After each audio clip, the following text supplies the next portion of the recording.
Hello, this is the Provoked Prawn, and this is the NZXT H510 Flow. This is a compact mid-tower case, and this is an installation video where I'm going to be showing you a guide to the build that I've done and all the steps along the way, including a number of different NZXT parts in it. The NZXT C750 PSU, the NZXT Kraken Z63 RGB, and various other things of interest. And the end goal here is to create a gaming PC without a graphics card, and I'm going to do a video separately on why and if you can even game without a graphics card, so stick around for that if you're interested. But in this video I'm going to be talking to you about the H510 Flow and showing you the build process, talking about the things that I learned along the way, the various highlights and lowlights of it, and more. Now this is a relatively affordable case coming in around $89, so it's pretty cheap, and it is an improved version of NZXT's H510, which I did a video on a couple of years ago, and I made a terrible hash of that video, and I'm not going to make the same mistakes here, and I'll talk to you about why a bit later on. And this is improved because it has a front mesh panel, which means it has better airflow, which was one of the things that held the original H510 back. This case comes with two pre-installed fans. You'll see there's a 120mm fan on the rear, and then you have another 120mm fan on this front fan tray as well. So you only get two fans as standard, and they're not RGB fans, and I'll explain why that matters in a minute, because I'm going to swap these out for RGB fans.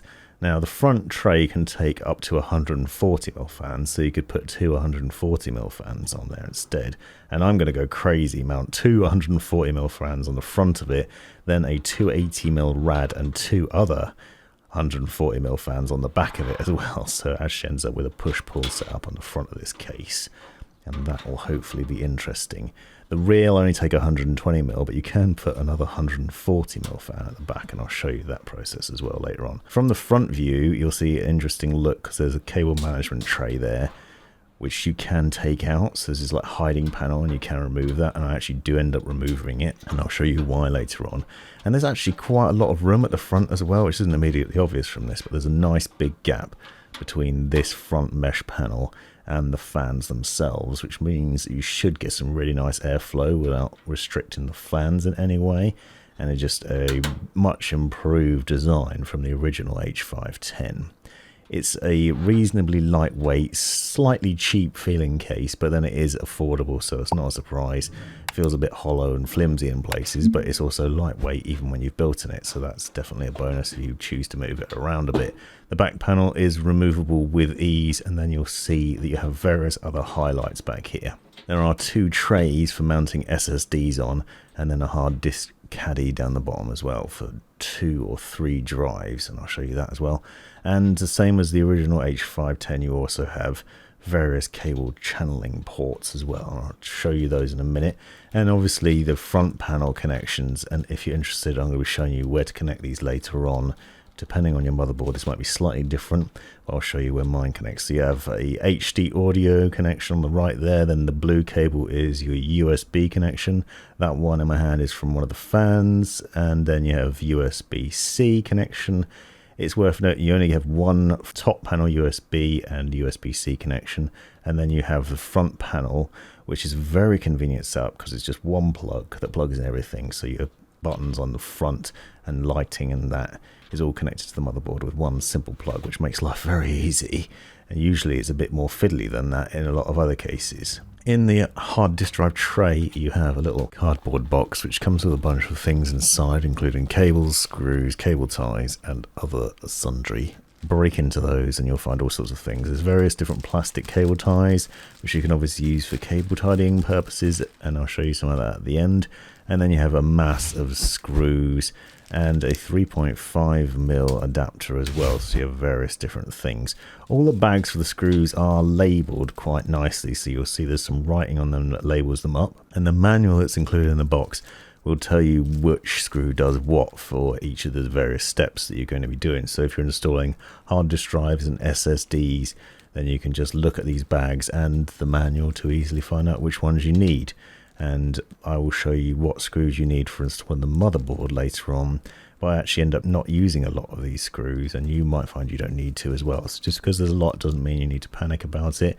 You do also get some extra standoffs and a tool from removing adjusting standoffs, and then this adapter for your front panel connections if you need it for your motherboard setup.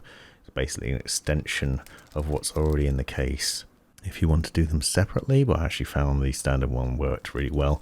And then a 3.5mm cable which switches from 2 connections on your headphones into a single port that connects into the PC on the top of it. And then, as I said, you've got this little fold out, I said manual, it's basically a simple diagram of all the different things, including all the screws, and then there's references to where they go, which is actually very handy, so keep that on hand if you're not too sure about where things go, because it makes life a little bit easier. Although hopefully once you've gone through this video you'll find it easy anyway. Now, as I said, the SSD trays are removable here. I found these a little bit fiddly. They're screwed in pretty tight, so make sure you've got a good screwdriver to remove them. There's one screw that holds them in place, and then it has a clip on it as well. The idea here is to mount your SSDs to this tray and then mount the tray to the case, and then obviously plug in the necessary cables, which includes SATA power and your data connection to the motherboard. I'm not actually installing SSDs or hard disk drives in this case during this video, but I will show you the process for at least where you'd put the hard disk drive. I'm going to be using NVMe drives because it's a lot simpler, but if you note on the bottom you'll see there are 4 screws that hold the hard disk drive bay into place, which means that you can take it out. You'll also note there's a little bit of length in this, which means that you can essentially reposition the tray should you so want to, either forward towards the front of the case or back towards the rear. There's also a removable dust filter for the underside of the power supply unit to prevent dust ingress into your case, and the feet are nice and tall as well, so it sits quite high off the desk, so it should have good airflow from the bottom and not be restricted in terms of what it's doing for the power supply, so that will obviously be beneficial. Here's the little tray for the hard disk drives. Now you can install 3 hard disk drives potentially in here, 1 on the very top and then 2 in the insides. The actual specifications say you can do 2 + 1 on either of the drives, so you could have 2 hard drives and then an SSD in there, and you can mount 2 SSDs on the equivalent caddies on the back of the motherboard tray and 1 somewhere else as well. So there are options, but as I said, I'm not going to be installing anything in this video, but I'm just demonstrating how. So if you were installing a hard disk drive, for example, you slide it into this caddy and then you screw it in place with the relevant screws in the sides of the caddy, and then obviously put the caddy back in place and screw it back down so it's held in place. Then you connect the data cables up on your SATA power to the power supply unit, which I'll show you what cables you use for that in a little while. So you've got a relative amount of good connection options and plenty of room. Actually, it's quite roomy for such a small case. As I said, it is a compact case, but actually you'll see once I put the power supply in it, there's quite a bit of space back there. One of the things that I don't like about this case is the sort of logic of the fans. So as I said, you can have 2 140mm fans on the front in terms of the radiator fan tray, and you can also have a 140mm fan on the top, but the rear one can only take 120mm, so that means you either have to have 120mm or a mix of 140 and 120, which is not ideal. Standard fans are 120. Now for radiator support, you can fit up to a 280mm radiator on the front on this fan tray, or a single 120mm rad on the back, so all-in-one cooler options. Or you could obviously use an air-cooled CPU cooler as well, so those are options. I'm going to be taking this tray out, removing the standard fan and swapping it out for some NZXT RGB fans that I happen to have. These are separate purchases obviously, and this is a 140mm fan, so you'll see it's a little bit larger, fills up the tray a bit nicer, should be cooler and quieter due to those larger fins, and obviously has the bonus of RGB lighting. NZXT fans are also pretty nice because they daisy chain the RGB connections together, which means that you have a cable that runs from one fan to the next, to the next, to the next, which makes the RGB lighting fairly straightforward. Although I would recommend getting a smart hub, and I'll show you that later on and talk about why. But I'm only going to end up with 6 RGB fans in here in the end, and it actually isn't that complicated. And here I have a single RGB fan that I have purchased specifically for this build, which is 120mm just to fit in the back there. And this was the bit I was annoyed about because I had enough 140mm fans. I could have used one back there. Now with this you don't get any sort of control box, but you do get the cables necessary to connect it to other RGB fans, and so that is an option to connect this one up to another one and then to some sort of RGB connection, either to your motherboard or in my case to a smart controller or to the pump head, and I'll show you more on that in a minute. But you can see the two fans side by side. So the one on the left is obviously the standard fan that's included. The RGB one's obviously a nicer quality, better look and feel to it, and overall much nicer looking. And you can see the in and out markings on the bottom of it. This is for the RGB. So you have a single cable coming out of the fan as standard, which is the power connection, which either goes to a system fan header on your motherboard or to the power fan headers on the control boxes. But you also have an RGB connection, so you have in and out cables, so from one to the other. Basically you're looping these in, so you have, you notice they're labeled in and then out both on the fan and the cable, so you can't connect them up wrong, and you connect up those fans like that. And then you have a chain set up there, then you just need another cable coming out of one of the fans that goes into the control box or into your motherboard and gives you the RGB lighting, and I'll show you more on how this works later on. So I'm essentially upgrading the rear fan and then putting an extra fan in on the top. One of the things that I noticed is that it looks like there's enough room back here at the top, which is going to be a bonus in terms of where we're going to run cables. But what you will see in a minute is I actually came unstuck a little bit because there isn't as much room as there initially looks, and I think that's worth noting. Now while I'm showing this as well, you'll notice that the NZXT cable management tray on the right hand side of the case, that basically hides away most of your cables that would connect to your motherboard.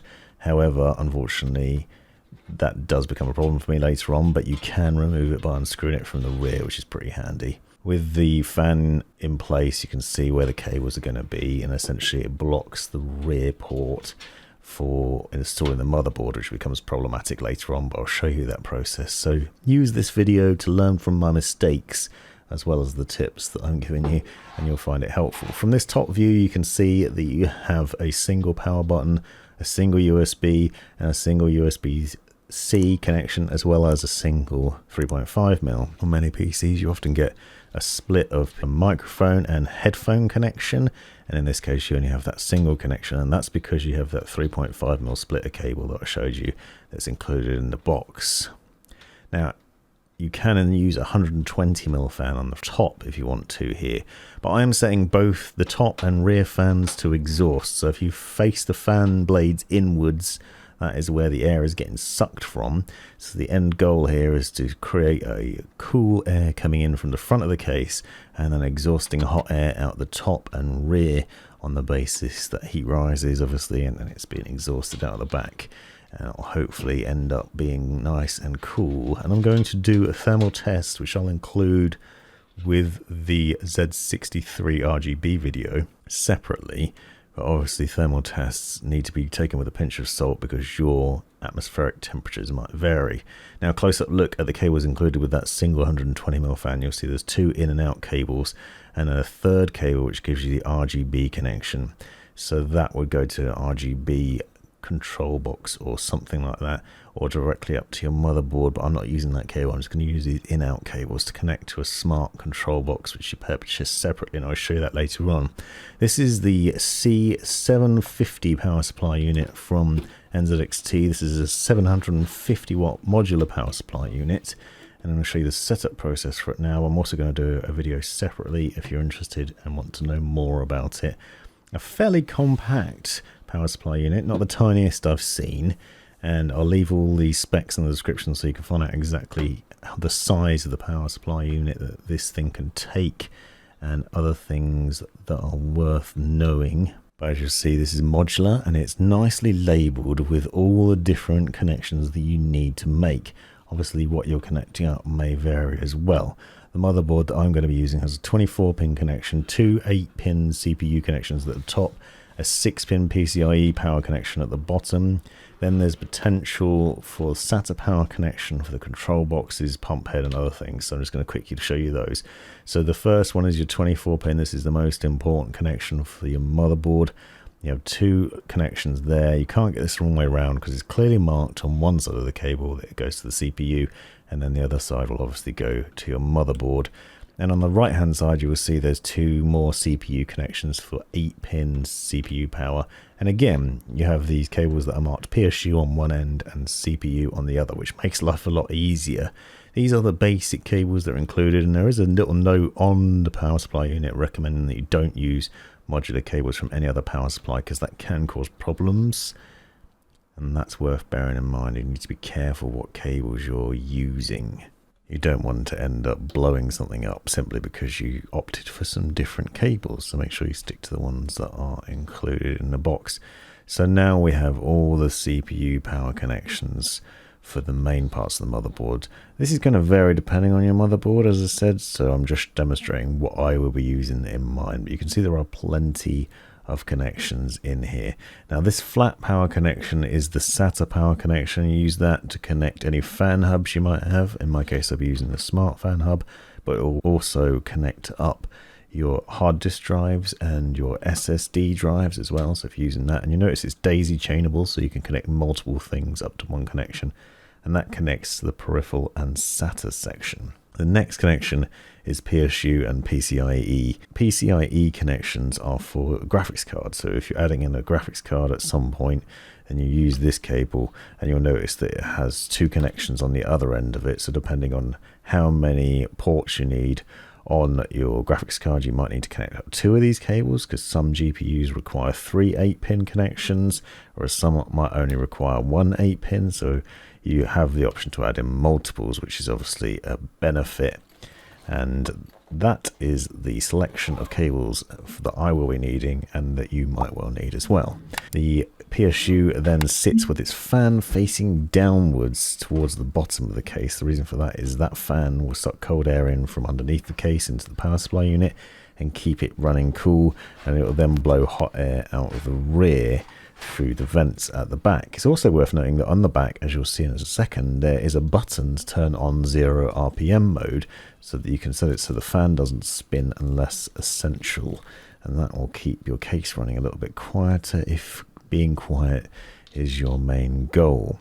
The PSU is held in place with 4 screws, and they actually have the screws both in the case and in the power supply box, so you should have enough for 8 of these technically, but you shouldn't have a problem finding the right screws. They have a flat head to them and they just sit in the various corners. You'll notice there are 4 corners on the case where these screws screw into, so you can't get them in the wrong place. Just look out for the holes that line up with the power supply unit and the case itself and screw those in. Easy installation. At the rear here you also have the various different ports where you'd install your graphics card. And now I'm in the point of running the cables through. Now I will note that I will suggest at this point that you don't start cable tidying with the plastic cable ties. I used one to hold the 2 8-pin CPU cables in place, and the reason for this is I know this is where they're going and there shouldn't be a problem with them. There is a little bit of channeling at the side and back here which you can run that through, and some hooks and loops that you can run the plastic cable ties into. But if you make a mistake at this point and tie down a cable that you then need to move later on, it becomes difficult to remove it and put it back into the right place. However, these two will definitely be running up here because they run to the top of the motherboard on my case. Make sure that your motherboard, where the cables are going to go to, sometimes they're at the bottom. So it's worth checking your motherboard manual beforehand before you start this process. And that's an important part of it. But you'll notice there is channeling along the back here. There's plenty of space down at the bottom where the power supply unit is as well. You'll notice there's a lot of room in front of the power supply. And if you have a larger one, like 1000 watt, you might not have quite as much room. But there's plenty of space to tuck cables away. And also, if you're not using hard disk drives, you can use the bay there to tuck your cables away too. There's 2 channels that run up towards the middle front of the case as well. And that's where you can put your 24 pin. Now, there's some Velcro ties in here which you can put cables underneath, but I didn't find them particularly useful. They pop out with relative frequency and it's a bit annoying, so you can't really get cables that tidy at this point, but it is sort of worth working out where things are going to go. Obviously, these cables from the top are going to run somewhere into the case. We're going to run those mostly to the bottom. There are the front panel connections, the USB connections, and other things, and I'll show you where those connect a bit later on. Some of them might be in different places again on your motherboard, but I will demonstrate where they go. So just for now, I'm tucking them out of the way so we can carry on with the rest of the build. Now, for the all-in-one cooler for this, I'm using the Kraken Z63 RGB. I've done a video previously on the X63 and the Z73, so I'll link to those if you're interested. And this is a 280mm all-in-one cooler. I really like the Z range from NZXT. They use a display on the center of the pump which enables you to show readouts for your temperature, for CPU and GPU temperature readings, and it's very intelligent. It's also a good quality cooler with some nice RGB fans on it, easy connections, and very efficient cooling as well in my experience. So a really good option. Expensive, but worth it. It's an all-in-one liquid cooler. The liquid's already self-contained, and I'm going to do a video separately on this, on all of it, and explain what you do if you're more interested in the ins and outs of it, as well as temperature tests. But in this video, I'm just going to quickly demonstrate what you do with it. So it has a USB connection, you can see there, connects up to the pump and then to your motherboard. And then there's another cable which plugs into the bottom. This is a breakout cable which has a mass of other cables on it. It looks fairly intimidating, but it's actually really straightforward and makes life fairly easy. Essentially what this does is it connects up to your motherboard in various different ways and to other parts that are important. So there's one single cable you can see me holding here, that goes to your AIO pump header. There's another cable which is the flat Sata power, which I've already showed you, that connects up to the power supply unit, that gives the pump and the fans power. There's an NZXT labeled connection which is for RGB, and then there's another cable with 3 breakouts on it, and this is for the power from the fan. So you have 2 fans included in the case, obviously, that go on this radiator for the Kraken cooler, and those plug into these breakout cables and then are obviously powered by the Sata power and by the pump, so everything's controlled from the pump head and then its connections to both the motherboard and the Sata power. These are RGB fans, similar to the ones I've already showed you that I'm putting into the case, except obviously they're white and they have the RGB lighting on them, and that will give you some good RGB effects. The next thing to do with this is obviously to work out the position of where it's going to sit in the case, where we're going to position it, and what the setup's going to be there. I'm going to front mount this radiator because it's the only way we can do it with a 280mm radiator in this case. And so I'm just trying to work out the position where the pump head will be for the best look and feel. Also, that means in terms of hiding the cables away, and also the tubes not getting in the way of the RGB Vengeance RAM that I'm going to be installing from Corsair to still give a good look and feel to it. Now, normally, on most cases, you'd set the fans to exhaust through the radiator, but in this instance, because we're going to put the radiator on the front, we're going to put the fans this way around. So facing them down towards the radiator, we'll be pulling cold air through the radiator from the front of the case. Now, in a standard setup, you just install the fans like this or on the other side of the radiator, depending on your personal preference, and then you'd connect out to the pump head and everything else, and I'll show you all the connections in a minute. And then you'd install that onto the case, and then that would give you the airflow that you need to cool the liquid within the radiator, and then obviously keep your CPU cool. In this instance, because I can, and because I want to demonstrate how it's possible, I'm also going to be using 2 140mm fans on the other side of this radiator as well. So I'm going to have 4 fans in total with a push-pull setup. So they're both going to be facing the same direction. Both pairs of fans will be facing the same way, pulling cold air through from the front of the case over the radiator, then back out into the case from the other side. This should give improved airflow, but it does mean it's going to be a bit complicated with RGB, but I'm going to show you. For demonstration purposes, the standard setup is like this. You have the 2 fans mounted onto the radiator. You connect up the in and out RGB cables, as I showed before. So the in labeled cable goes into the in connection on the middle, and then out goes onto the other side. And then you simply have another connection from the pump head, which connects into the other end of the fan. So essentially, you're just daisy chaining them together. You connect loop or a circuit of fans together with this RGB lighting. So you'll find that there's this other cable marked in and out in there, and that has a slightly different connection because it has a 4-pin RGB connection, which connects to the NZXT March label that comes out of the pump head. So the CPU pump head has this cable in it that connects to that out cable there, and then the in part of that connects to the other end of the fan. You can't get this wrong because you can't plug these cables into the wrong place. They won't fit in the other ports, and obviously they're labeled in and out as well. So we're just essentially connecting it in here. So what we're doing is essentially sending the RGB connection from the pump head into the first fan, then looping it through into the second fan, so you then have the RGB. If you had a Z63, which is the one with 320mm fans on it, you then have an extra connection which then went out from the next fan and into the other one. So it's just basically connecting the cables together. This makes the process pretty straightforward. You'll then know, obviously we then have the two power connections to think about for the power connection, and that, as I showed, connects up to the pump head, so that makes life a bit easier.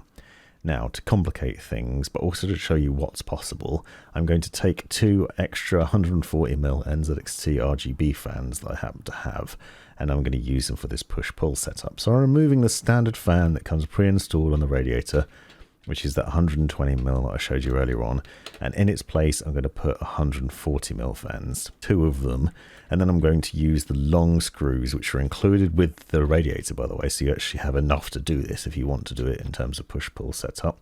And I'm going to put them through the fan tray and into the Radiator. This will hold it all in place, and then you can just simply mount the fan tray back into the case. The important thing here is to make sure that obviously all the power cables are facing towards the back of the case, so where you can see where the little hooks are, where they'd sit inside the case, and also the holes where the cables can go into comfortably and then run through to the back without getting messy or getting in the way. Obviously also, before we mount the fans to the tray, it's important to install the in and out cables. So again, it's the same logic as when I just did with the white ones. I'm installing an in and out cable from one fan to the other. That connects up the RGB from there. And then all I need to do is connect these black fans to the white fans. Now, ideally, I'd probably have 4 white fans or 4 black fans, but I'm using what I've got just to demonstrate what you can do. And the black fans are kind of going to be hidden at the front anyway, and you won't see them unless you take the front fan tray off. But I'd highly recommend connecting up all the cables before you screw in the fan screws into the Radiator, as I'm doing now, because once the fans are in place, the cable holes kind of become a little bit flush with the fan tray, which makes it a bit fiddly to put the cables in and out. And then I had to end up changing some of the cables because one of them wasn't in quite right, and so I ended up having to unscrew the fans, and it just becomes a pain. And obviously, because these fans are screwed into the Radiator, that holds the whole thing into place, so that you then end up losing the Radiator out of it. It's worth bearing in mind. But you can see now that I have this extra in and out cable, which was included in the box, and I can run that from the white fan in the bottom of the loop. So now we've got the in coming into the top from the pump head, the in and out going from the middle into the second fan, then in and out from, or out and then in, sorry, from the second white fan, runs through to the front and plugs into the top fan, and then you have the in and out cable then connects the top fan to the bottom black fan, and that should complete the circuit of RGB and have the RGB flowing through all of them. This will then make it controllable through NZXT's CAM software, which I'll show you in the AIO video if you're interested, and allow you to do the various lighting sequences for it. Also, as I said already, because the fans pull air through the front of them, so when the way they're facing is the direction the air is going to flow in, so it'll be sucking cold air in through the front, through the Radiator, and then pulling it out through the back. Now, I happen to have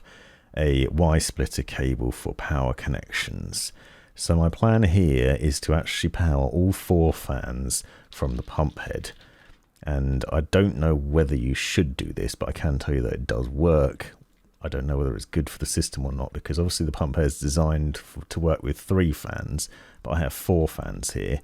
You could theoretically connect one of them to the motherboard system fan header if you're worried about doing this, which I'd recommend as an option, or to a fan controller, but I wanted to use the Y-splitter and plug all the fan power connections into the pump head, because that then gives the CPU motherboard connection the ability to control all 4 fans as well as the pump speed directly, and so that ensures that everything's running at the same speed and should result in a good cooling performance.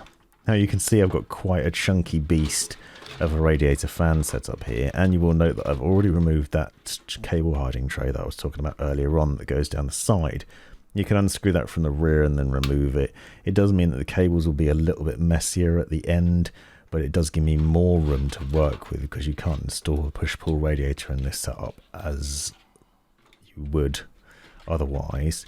And obviously that's a problem, but it does show you that there is quite a lot of extra space in there. Now I have an NZXT Smart Hub. This is a fan controller which has power for 3 fans and also 2 RGB connections. So you have the option to either connect the RGB fans on the radiator directly to this and the ones on the case, or you can connect the RGB fans on the radiator to the pump head and then the ones on the case to this. And then obviously I'm going to be running the power connections. Now you don't essentially don't need these.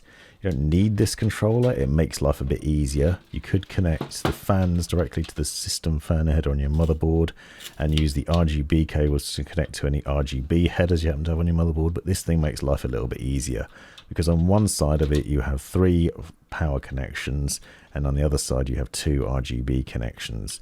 So on the left hand side you'll see here where I just click that in, there's 2 RGB connections. So I'm running one from the 2 fans at the back, and then you have the 2 power connections that I'm going to connect up for those 2 fans as well.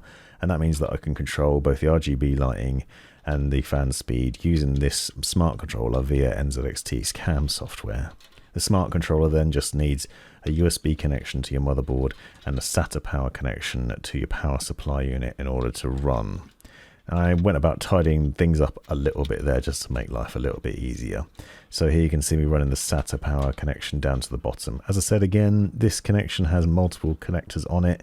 It's daisy chainable, so you can connect multiple devices. So I can end up connecting the pump head and this smart control box to it, no problems. It will just draw the amount of power that it needs and it's not an issue. Alternatively, you could use it to connect up your SSDs or hard disk drives, and that will make that work as well. So now you can see we're getting somewhere with this. We have all the fan connections connected up now.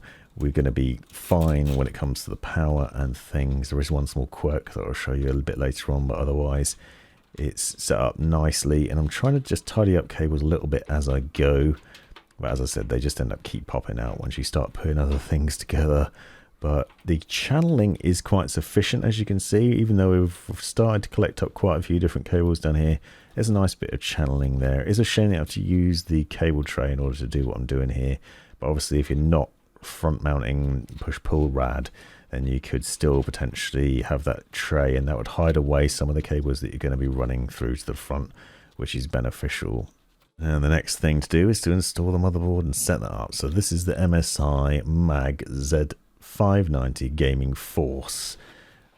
This is LGA 1200 socket motherboard, and I'm going to be using a Core i5 11600K CPU, which has onboard graphics.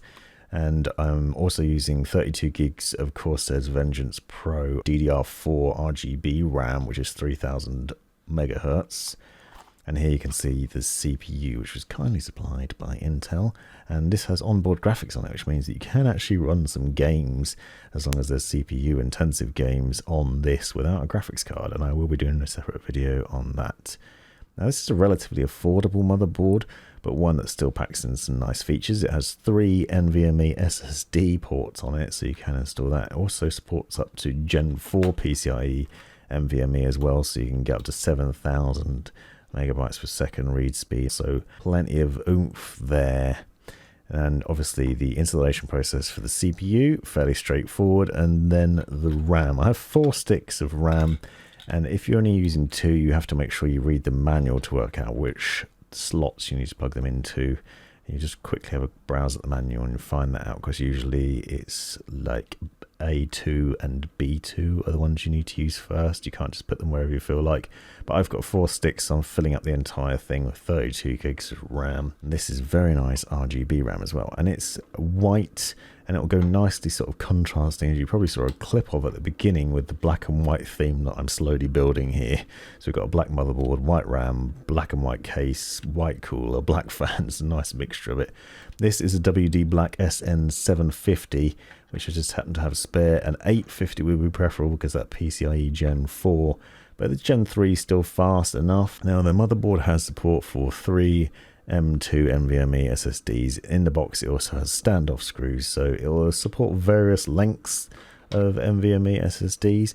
And this standoff is necessary to support the bracket, basically, because the standard installation, it basically doesn't have a standoff screw in place there. So there's an extra one included in the box that we just put into place there, screw down with a screwdriver, and then we can click the NVMe SSD into place and install the drive.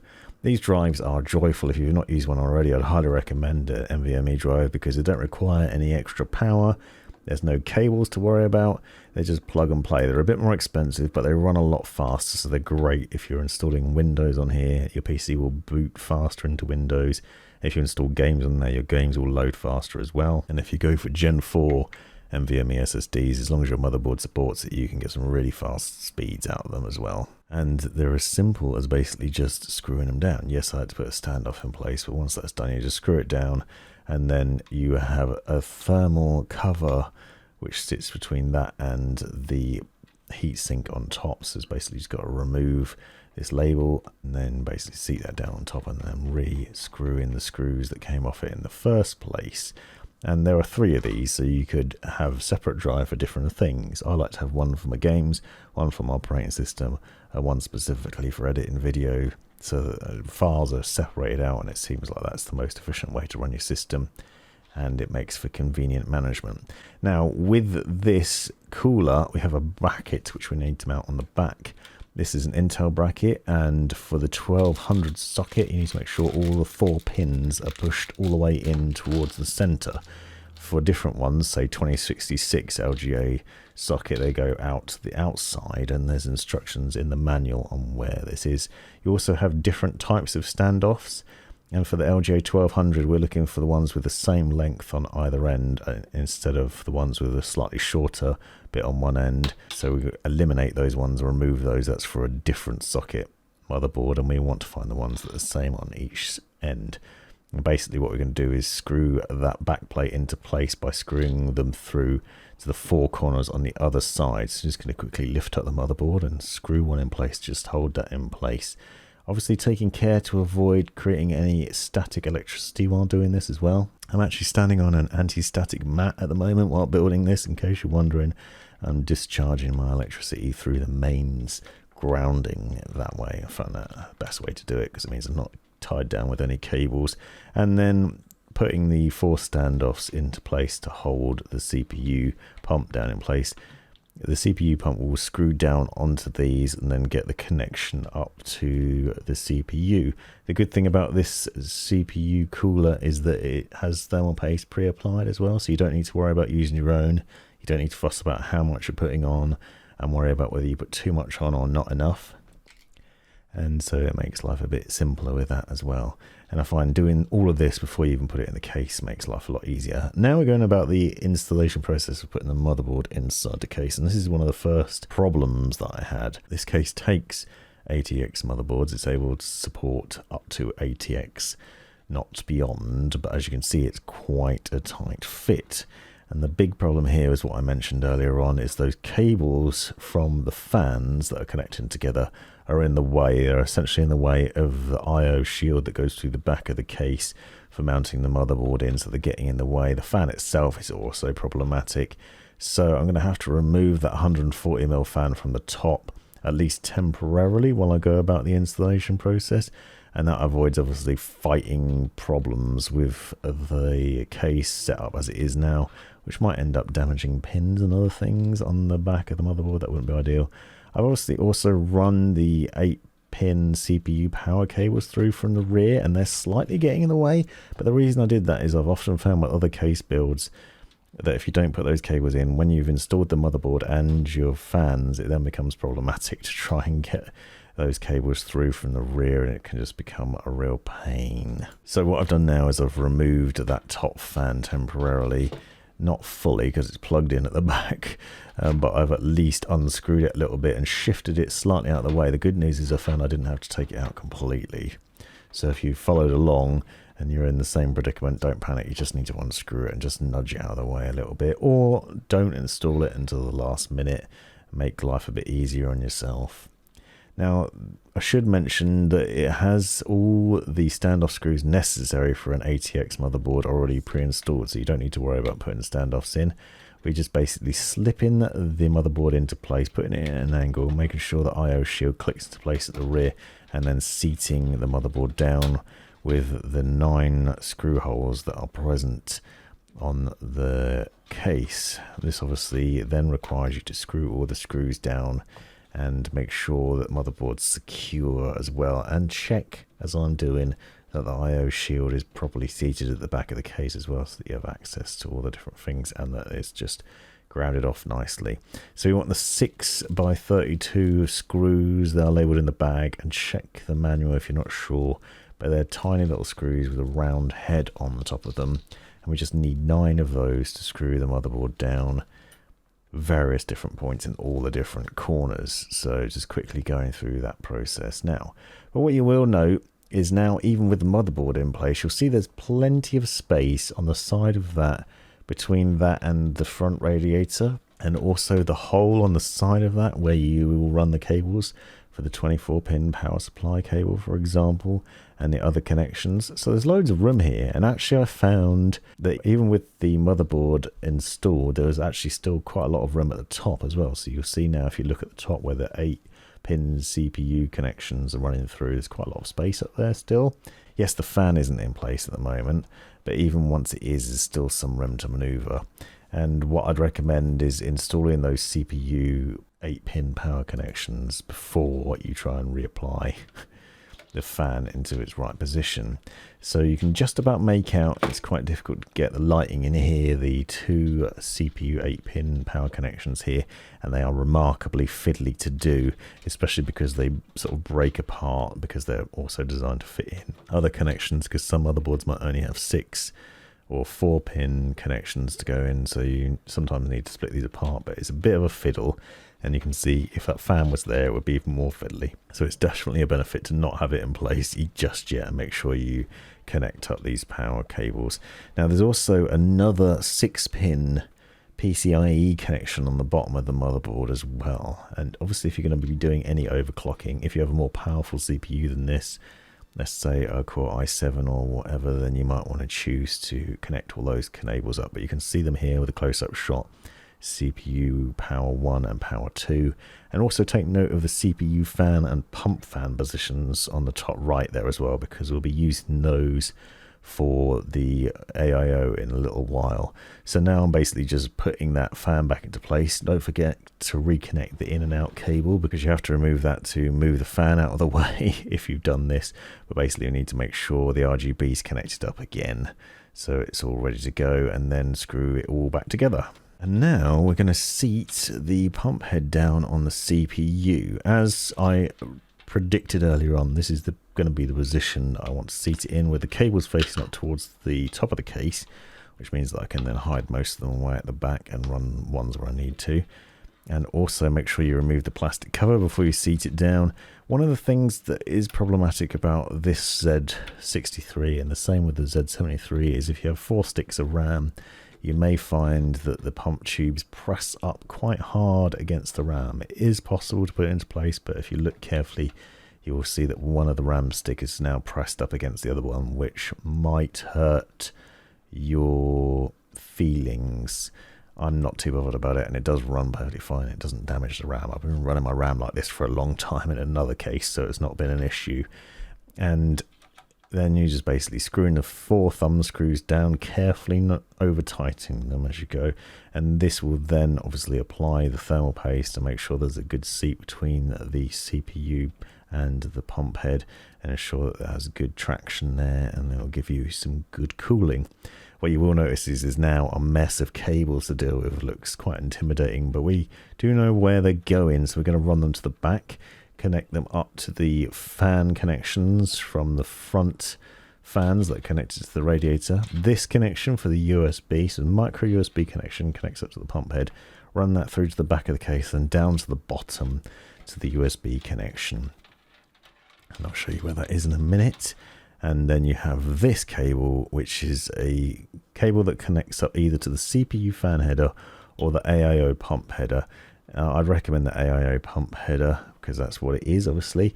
In this case, the pump fan 1 on this motherboard, but usually the AIO pump headers are roughly in the same place as the CPU fan, which is usually in the top right, so you can see it there. It's a little bit fiddly, and there's a little bit of extra cable length that you then need to sort of work into the back of the case, but it's relatively easy to do. And then you've got to deal with the mess of other cables. Cable tie on this later on will tidy up most of it so it can be hidden out of the way, but you can just run most of these through the back with a little bit of fiddle. And obviously SATA power, USB connection, RGB connection, multiple fan connections.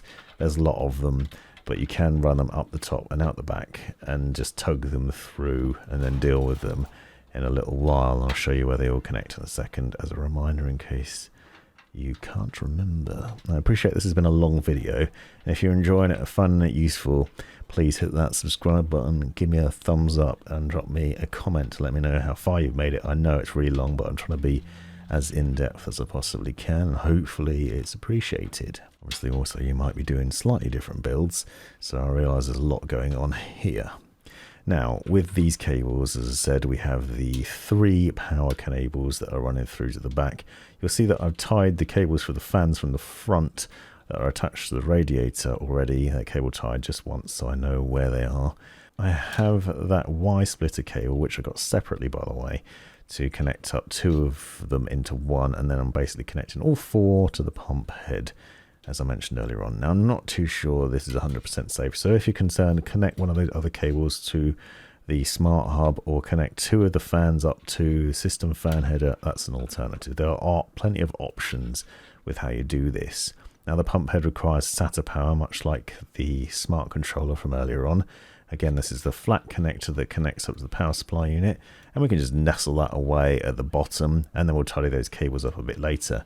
Then the all-important USB connection that's running from the pump head, that needs to be plugged into the very bottom of the motherboard. And there's also another one of these, so there's 2 USB connections, one from the smart controller and one from the pump head. This will give the motherboard control via NZXT's CAM software of the RGB lighting and fan controls as well. So you'll see at the bottom of the motherboard, you'll see it down here, you'll see 2 next to the power connection there where it says PCIe power 1, you'll see 2 ports, J USB 1 and J USB 2. Those are your front panel, that's your USB connection, and then next to that is where your blue USB front panel connection plugs in as well, so that's worth noting. So you essentially have 3 USB connections, but of a different type. Now this is the RGB connection. So RGB from the front fans connects up to the pump head. So they're going to have RGB for the top and rear fan controlled by the smart control box, and the RGB for the front fans controlled by the pump head. Again, then USB connection as well. And then we have the blue USB connection I was talking about, and the USB-C connection, which goes off to the side of your motherboard. That one actually connects up where the 24-pin power supply unit cable is, and I'll show you that in a second, but a fairly straightforward connection there. And where the USB front panel connection is may vary from motherboard to motherboard. I've actually found that my front panel usually is next to the 24-pin, but not on this motherboard. And then the front panel connection runs into the bottom, again, because that goes in the bottom, as does the HD audio connections as well.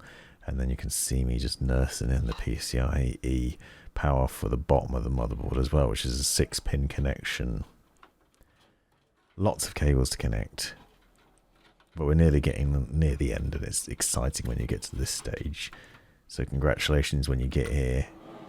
Hopefully it's been a thrill ride. Now you can move the tubes around if you want to while doing all this, and it makes life a little bit easier. And then we're basically going to negotiate those cables in. So here's a close-up look at the 24-pin power supply unit cable connection and the JUSB 4, which is your USB-C just below that.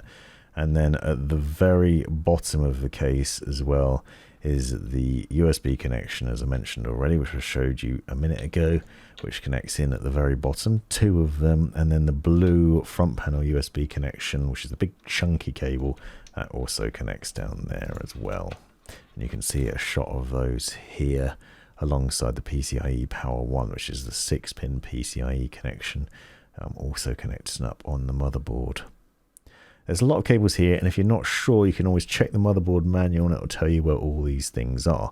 On the left-hand bottom side, you'll see one called JAUD1, which is the front panel audio connection. So the HD audio cable that's coming from the front of the case, that's for the single 3.5mm connection. That's when you plug your headphones into your case, that runs into there. On the right-hand side, you'll see JFP1, that's your front panel connection. That's on the very right-hand side. And that's for the power button and the lighting options from there as well.